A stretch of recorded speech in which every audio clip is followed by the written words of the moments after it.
चला तर मंडळी, आज आपण रेस्टॉरंट स्टाईल 2 रेसिपी बनवणार आहोत। त्यातला पहिला पदार्थ म्हणजे मॅकडोनल्ड स्टाईल बर्गर। आता बर्गर खायला बाहेर जायची अजिबात गरज नाही। घरच्या घरी अगदी सोप्या पद्धतीने तुम्ही झटपट हा बर्गर बनवू शकता। त्यासाठी इथे मी 4 बटाटे उकडून घेतले आहेत। याचे आपण साल काढून घेऊया। 4ही बटाट्याचे इथे मी साल काढून घेतले आहे। आता याला छान स्मॅश करून घ्यायचं आहे। स्मॅशर नसेल तर बटाटे किसणीने किसून घेतले तरी सुद्धा चालतील। आता यामध्ये एक बारीक चिरलेला कांदा, अर्ध गाजर, थोडीशी शिमला मिर्च आणि उकडलेले कॉर्न घेतले आहेत। बारीक चिरलेली कोथिंबीर घातली आहे। आता यामध्ये काही मसाले घालूया। अर्धा चमचा जिरे पावडर, अर्धा चमचा धने, अर्धा चमचा गरम मसाला, अर्धा चमचा चाट मसाला, अर्धा चमचा लाल तिखट घातला आहे। लाल तिखट तुम्ही तुमच्या आवडीनुसार कमी अधिक करू शकता। चवीनुसार मीठ घालायचं आहे। एक मोठा चमचा कॉर्नफ्लोअर घेतला आहे आणि एक मोठा चमचा मैदा घेतला आहे। आता हे सर्व साहित्य व्यवस्थित एकत्र करून घ्यायचं आहे। छोटी मुलगी खाणार आहे म्हणून इथे मी मिरची अगदी थोडीशी घातली आहे। तुम्ही तुमच्या आवडीनुसार लाल तिखट घालू शकता। आता सर्व छान व्यवस्थित एकत्र केलेलं आहे। एक गोळा घ्यायचा आहे आणि याची आपल्याला थोडीशी मोठी अशी टिक्की बनवायची आहे। एक मोठा चमचा इथे मी कॉर्नफ्लोअर घेतला आहे। त्यामध्ये थोडंसं पाणी घालायचं। इथे आपल्याला कॉर्नफ्लोअरची स्लरी तयार करायची आहे। त्यामुळे सर्व व्यवस्थित एकत्र करून घ्यायचं आहे। तयार केलेल्या बटाट्याची टिक्की कॉर्नफ्लोअरच्या स्लरीमध्ये व्यवस्थित बुडवून घ्यायच्या आहेत। नंतर ब्रेड क्रम्समध्ये घालून व्यवस्थित सगळीकडे ब्रेड क्रम्स लावून घ्यायचे आहेत। इथे मी 2 बटाट्याच्या टिक्की तयार करून घेतल्या आहेत। तेलसुद्धा गरम करायला ठेवलं होतं। तेल गरम झाल्यानंतर इथे आपण बटाट्याच्या टिक्की शॅलो फ्राय करून घेणार आहोत। तुम्ही हवं तर डीप फ्राय केलं तरीसुद्धा चालेल, पण जास्त तेलकट नको म्हणून इथे मी शॅलो फ्रायच करून घेणार आहेत। एक बाजू तळून झाल्यानंतर दुसऱ्या बाजूने सुद्धा आपण हे तळून घेऊया। दोन्ही बाजूने छान सोनेरी रंगावर आपण हे शॅलो फ्राय करून घेतलेले आहेत। यांना काढून घेऊया।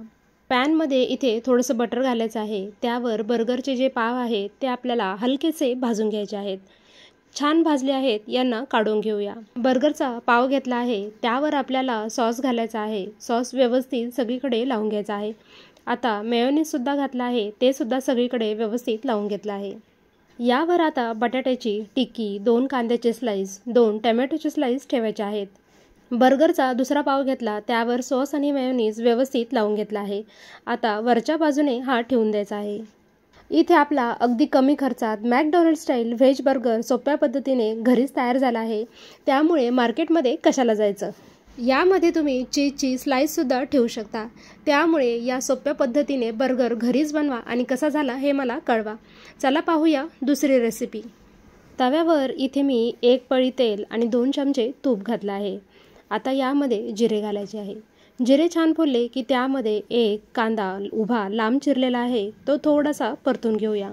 कांदा हलकासा परतून घेतल्यानंतर यामध्ये बारीक चिरलेला कोबी, गाजर, शिमला मिर्च, बटाटा आणि टोमॅटो घालायचा आहे। आता हे सर्व व्यवस्थित परतून घेऊया। 2 ते 3 मिनिट सर्व परतून घेतल्यानंतर यामध्ये आलं लसूण पेस्ट, हळद, लाल तिखट, कांदा लसूण मसाला इथे मी थोडासा घातलेला आहे।